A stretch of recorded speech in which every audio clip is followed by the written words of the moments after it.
Hello everyone, it's Melanie here. How are we all doing? And I wanted to give everybody a little bit of a break from me from last week as well. So I didn't go in and do any lives last week apart from sharing about the book. But I wanted to come on today and share with you, as you'll see in the text box at the top, is that have you ever said to yourself, or your inner voice has ever said to you as you go, I'm going to do this video, I'm going to do this live, I'm going to speak to this group, and your inner voice ever comes in and goes, well, who's really going to care and who's actually going to listen to you? So let me know in the comments, you can just give me a thumbs up if you've ever had moments like that, but you've had moments to the point of you have talked yourself out of doing it. You may think, oh, I really want to do these lives or do some videos, but that inner voice is telling you all of the reasons why you can't do it. And you end up talking yourself out of it, and you might go, I'll do it tomorrow. I'll do it next week. And I'll do it later. And we always know that later never comes. If we do not do it in the moment, we're going to talk ourselves out of it. And I absolutely love Mel Robbins' 5-second rule. So it's a way of, in that moment, you want to do something and take action or make a decision. And before your inner voice comes in and starts to tell you all of the reasons why you can't do it, is that by going 5, 4, 3, 2, 1, and then you just do it, right? So that's something that you could potentially look at doing if you are wanting to jump on and do a live or speak to that person, or something in your list of what you want to do, or you want to really share that message. And because the reason why I want to talk about this is because I hear it all the time from people, and I work with this with clients, is that yes, we are going to have those voices in our head that's telling us we're not worthy, or who's going to listen, or who's going to care about what we have to say. Because these are things that are programmed into us from such an early age. So when we are older, it's a lot more difficult to overcome and be able to do. But there is ways in which you can overcome that, so that you can get your message out there, and you can get your story, and you can get those things out there that you really want to be helping other people because of what you have. And that is what's so important. And I had all of these things, so from last week with the book coming out, and once I had submitted my chapter and it was done, and I had absolutely no control over the fact that once I sent it, someone else was dealing with where that was going, and putting it out there, which in one way is good, because then you just lose control and you don't have to press the send after it. But then it's like it's out there for the whole world.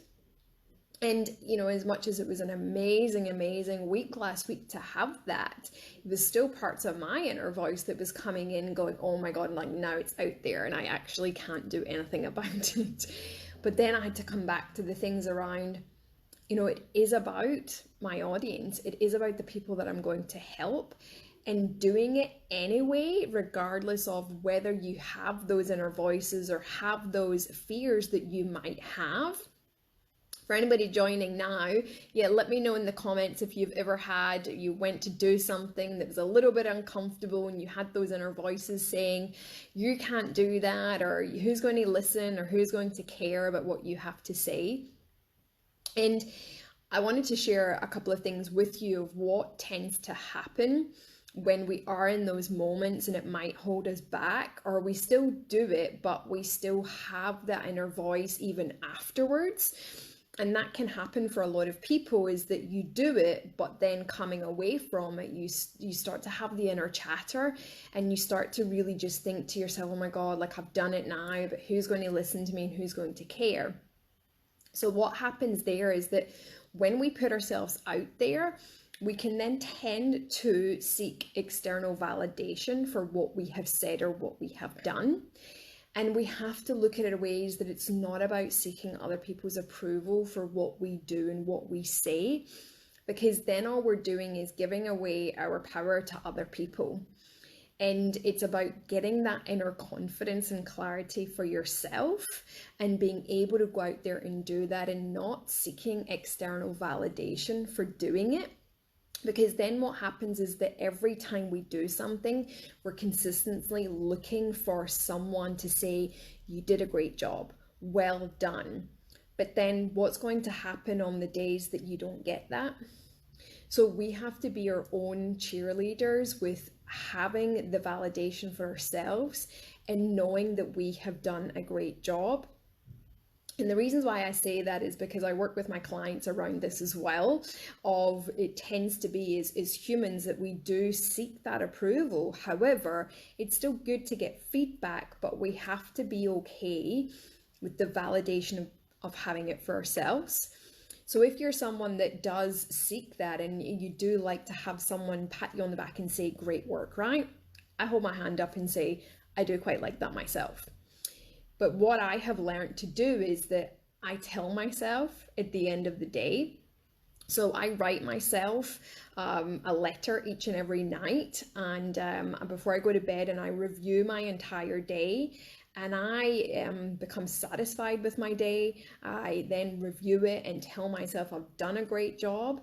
And that then satisfies that inner voice that might be looking for that external validation. And I'm empowering myself to do it for myself. And I'm being my biggest cheerleader. And I teach other people to do this as well. So I want you to think about when those voices start to happen, whether it's before, during, or afterwards, is that have the validation for yourself. Give the power back to yourself and tell yourself that you've done an amazing job. Whether it's rewarding yourself with something, writing a letter to yourself and telling yourself you did an amazing job, but maybe what's one thing that you'd like to change for next time.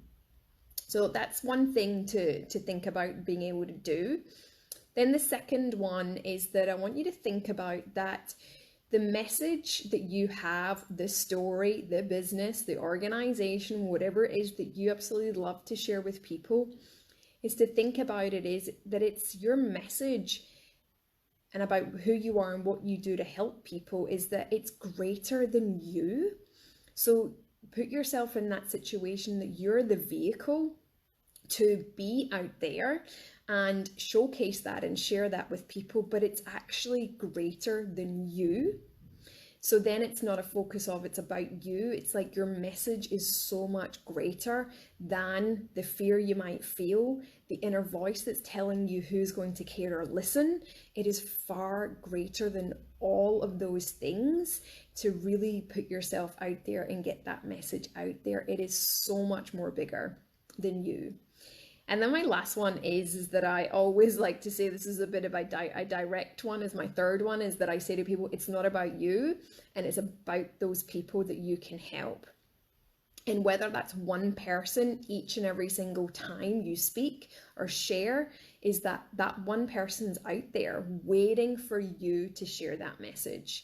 And that's what you need to think about. It's not about 100 people, 10 people, 1,000,000 people. It's one person each time. And if there's more than that, that's amazing. But just thinking about it's one person at a time that you can really inspire and empower and change with that message. So when you can really think about having the validation for yourself and empowering yourself with validation and not necessarily looking for it for outside, knowing that your message is greater than you and it's not about you and it's actually about the other audience or the people that you are speaking to. These are some things that are going to be able to help you reduce any of those inner voices. A lot of the time we can't completely take them away. However, we can reduce the impact that it has on you and the impact that it has on your message and story to be able to put out there into the local area, community, nationally, globally, wherever that is that you would like to get that message out to. So those are those things to get help and get you started with them. The other things is around getting that structure, getting clear what you are saying does help as well. I work together with mindset and structure, and the two of them go together. We can't do one without the other. So getting help, getting support, having trusted people around you to ask for feedback, but not seeking it as any validation, as seeking it as, I generally do want to look for feedback in order for me to improve, which is very different from seeking that validation or approval from other people. So that's my video for today. Yeah, let me know in the comments if you ever do have those inner voices that do come out, just to let everybody know that I do have those voices as well. However, what I am sharing with everybody in this video, what I share with my clients and the people that come and work with me, is that these are the things that we do work through. It's the things that I work through every single day as well. So what I teach to other people is things that I practice every single day myself, to be able to do. So just remember that your message is greater than you, and wherever you go, go with all your heart, and reach out to me if anybody needs any further help with any of what I have covered here in this video, and have an amazing rest of your day.